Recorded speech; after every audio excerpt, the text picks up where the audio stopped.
Hello' everyone, সকলোকে স্বাগতম জনাইছোঁ আমাৰ চেনেল ক্ৰেক এডিয়াৰীলৈ। আজি লৈ আহিছোঁ মই কেইটামান সাধাৰণ জ্ঞান প্ৰশ্নৰ উত্তৰ। এই প্ৰশ্ন উত্তৰকেইটা খুবেই প্ৰয়োজনীয় প্ৰশ্নৰ উত্তৰ। প্ৰশ্ন উত্তৰখিনি আশা কৰিছোঁ তোমালোকে চাই ভাল পাবা। এনেকুৱা ধৰণৰ প্ৰশ্ন উত্তৰ প্ৰায় যিকোনো প্ৰতিযোগিতামূলক পৰীক্ষাত আহি থাকে, গতিকে ভিডিঅ'টো স্কিপ নকৰাকৈ সম্পূৰ্ণকৈ চাবা। আজি প্ৰথম প্ৰশ্নটো হৈছে, কনকলতা বৰুৱা কিমান চনত শ্বহীদ হৈছিল? ইয়াৰ উত্তৰটো হৈছে 1942 চনত। মনত ৰাখিবা, 1942 চনত কনকলতা বৰুৱা শ্বহীদ হৈছিল। পৰৱৰ্তী প্ৰশ্ন, এছিয়াৰ আটাইতকৈ পুৰণি শোধনাগাৰটোৰ নাম কি? ইয়াৰ উত্তৰটো হৈছে ডিগবৈ শোধনাগাৰ। পৰৱৰ্তী প্ৰশ্ন, অসমত কোন চনৰ পৰা মাটিৰ ম্যাদী প্ৰথাৰ প্ৰচলন আৰম্ভ হৈছিল? ইয়াৰ উত্তৰটো হৈছে 1886 চনৰ পৰা। পৰৱৰ্তী প্ৰশ্ন, অসমৰ স্বাধীনতা সংগ্ৰামৰ প্ৰথম মহিলা শ্বহীদ কোন আছিল? ইয়াৰ উত্তৰটো হৈছে কনকলতা বৰুৱা। মনত ৰাখিবা, কনকলতা বৰুৱা অসমৰ স্বাধীনতা আন্দোলনৰ প্ৰথম শ্বহীদ। পৰৱৰ্তী প্ৰশ্ন, অসমৰ আটাইতকৈ প্ৰাচীন ৰজাজনৰ নাম কি? ইয়াৰ শুদ্ধ উত্তৰটো হৈছে দানৱ বংশৰ প্ৰতিষ্ঠাতা মহিৰংগ দানৱ। পৰৱৰ্তী প্ৰশ্ন, নৰকাসুৰ কোন ৰাজ্যৰ ৰজা আছিল? ইয়াৰ উত্তৰটো হৈছে প্ৰাগজ্যোতিষপুৰ। পৰৱৰ্তী প্ৰশ্ন, কামাখ্যা মন্দিৰ কোনে কেতিয়া পুনৰ নিৰ্মাণ কৰিছিল? উত্তৰটো হৈছে 1565 চনত কোচ ৰজা মহাৰাজ নৰনাৰায়ণে। পৰৱৰ্তী প্ৰশ্ন, চুতীয়া ৰাজ্যৰ ৰাজধানী ক'ত আছিল? ইয়াৰ উত্তৰটো হৈছে শদিয়া। চুতীয়া ৰাজ্যৰ ৰাজধানী শদিয়াত আছিল। পৰৱৰ্তী প্ৰশ্ন, চুতীয়া ৰাজ্য কিমান চনত প্ৰতিষ্ঠা হৈছিল? ইয়াৰ উত্তৰটো হৈছে 1187 খ্ৰীষ্টাব্দত। পৰৱৰ্তী প্ৰশ্ন, চুতীয়া ৰাজ্য কোনে প্ৰতিষ্ঠা কৰিছিল? ইয়াৰ উত্তৰটো হৈছে বীৰপাল। বীৰপালে চুতীয়া ৰাজ্য প্ৰতিষ্ঠা কৰিছিল। পৰৱৰ্তী প্ৰশ্ন, আহোমসকলৰ প্ৰথম ৰজা কোন আছিল? ইয়াৰ উত্তৰটো হৈছে স্বৰ্গদেউ চাওলুং চুকাফা। চাওলুং চুকাফা আছিল আহোমসকলৰ প্ৰথম ৰজা। পৰৱৰ্তী প্ৰশ্ন, আহোমসকল অসমলৈ কিমান চনত আহিছিল? ইয়াৰ উত্তৰটো হৈছে 1228 খ্ৰীষ্টাব্দত। 1228 খ্ৰীষ্টাব্দত আহোমসকল অসমলৈ আহিছিল। পৰৱৰ্তী প্ৰশ্ন, সতীসাধিনী কোন আছিল? ইয়াৰ উত্তৰটো হৈছে চুতীয়া ৰাজ্যৰ শেষগৰাকী ৰাণী। চুতীয়া ৰাজ্যৰ শেষগৰাকী ৰাণী আছিল সতীসাধিনী। পৰৱৰ্তী প্ৰশ্ন, ব্ৰহ্মপুত্ৰ আৰু বৰাক উপত্যকাক কিহে পৃথক কৰিছে? ইয়াৰ উত্তৰটো হৈছে বৰাইল পাহাৰে। পৰৱৰ্তী প্ৰশ্ন, নৰকাসুৰে প্ৰতিষ্ঠা কৰা বংশটোৰ নাম কি আছিল? ইয়াৰ উত্তৰটো হৈছে ভৌম। নৰকাসুৰে প্ৰতিষ্ঠা কৰা বংশটো হৈছে ভৌম বংশ। পৰৱৰ্তী প্ৰশ্ন, অসমত চাহ কেতিয়া আৱিষ্কাৰ হৈছিল? ইয়াৰ উত্তৰটো হৈছে 1823 চনত। মনত ৰাখিবা, 1823 চনত অসমত চাহ আৱিষ্কাৰ হৈছিল। পৰৱৰ্তী প্ৰশ্ন, ডিগবৈ তেল শোধনাগাৰ কেতিয়া প্ৰতিষ্ঠা কৰা হয়? উত্তৰটো হৈছে 1901 চনত।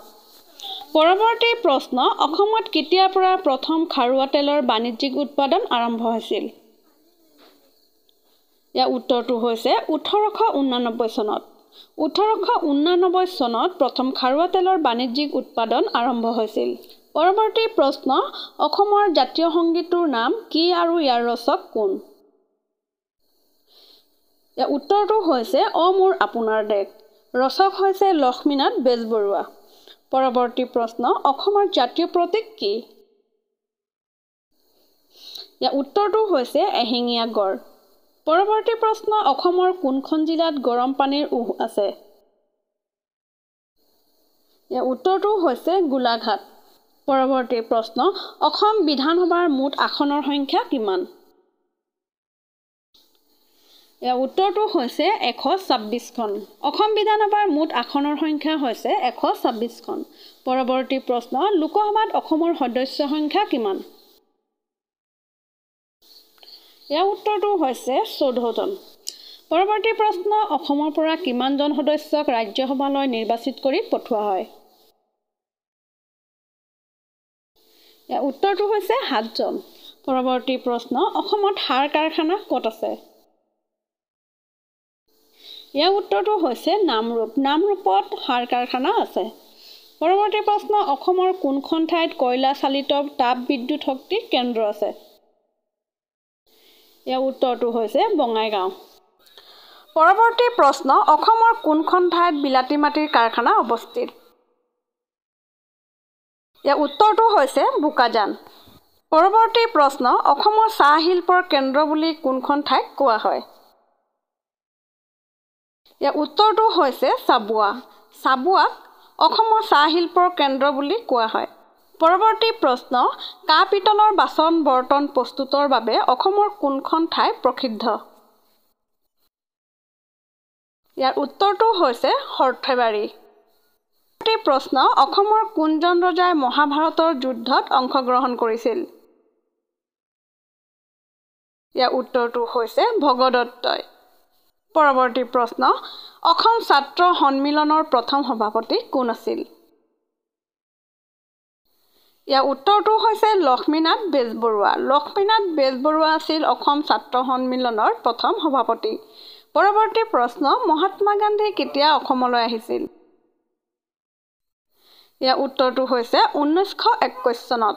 1921 চনত মহাত্মা গান্ধী অসমলৈ আহিছিল। পৰৱৰ্তী প্ৰশ্ন অসমত প্ৰথম ৰেল সেৱা কেতিয়া আৰম্ভ কৰা হৈছিল? ইয়াৰ উত্তৰটো হৈছে 1882 চনত প্ৰৱৰ্তন কৰা হৈছিল। পৰৱৰ্তী প্ৰশ্ন অসমত কেতিয়া প্ৰথম জাহাজ চলাচল আৰম্ভ হৈছিল? ইয়াৰ উত্তৰটো হৈছে 1848 চনত।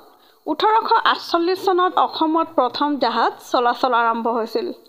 পৰৱৰ্তী প্ৰশ্ন মণিৰাম দেৱানক কেতিয়া ফাঁচি দিয়া হৈছিল? ইয়াৰ উত্তৰটো হৈছে 1858 চনৰ 26 ফেব্ৰুৱাৰীত। পৰৱৰ্তী প্ৰশ্ন অসম এছ'চিয়েশ্যন কেতিয়া গঠন কৰা হয়? ইয়াৰ উত্তৰটো হৈছে 1905 চনত। পৰৱৰ্তী প্ৰশ্ন অসম ছাত্ৰ সন্মিলনী কেতিয়া গঠন কৰা হৈছিল? ইয়াৰ উত্তৰটো হৈছে 1916 চনত। পৰৱৰ্তী প্ৰশ্ন বাণ ৰজাই কোন ৰাজ্য শাসন কৰিছিল? ইয়াৰ উত্তৰটো হৈছে শোণিতপুৰ। বাণ ৰজাই শোণিতপুৰ শাসন কৰিছিল। পৰৱৰ্তী প্ৰশ্ন বাণ ৰজাৰ জীয়ৰী উষাক কোনে বিবাহ কৰাইছিল? ইয়াৰ উত্তৰটো হৈছে শ্ৰীকৃষ্ণৰ নাতি অনিৰুদ্ধই। শ্ৰীকৃষ্ণৰ নাতি অনিৰুদ্ধই বাণ ৰজাৰ জীয়ৰী উষাক বিয়া কৰাইছিল। পৰৱৰ্তী প্ৰশ্ন উষাৰ সখীয়েকৰ নাম কি আছিল? ইয়াৰ উত্তৰটো হৈছে চিত্ৰলেখা। উষাৰ সখীয়েকৰ নাম আছিল চিত্ৰলেখা।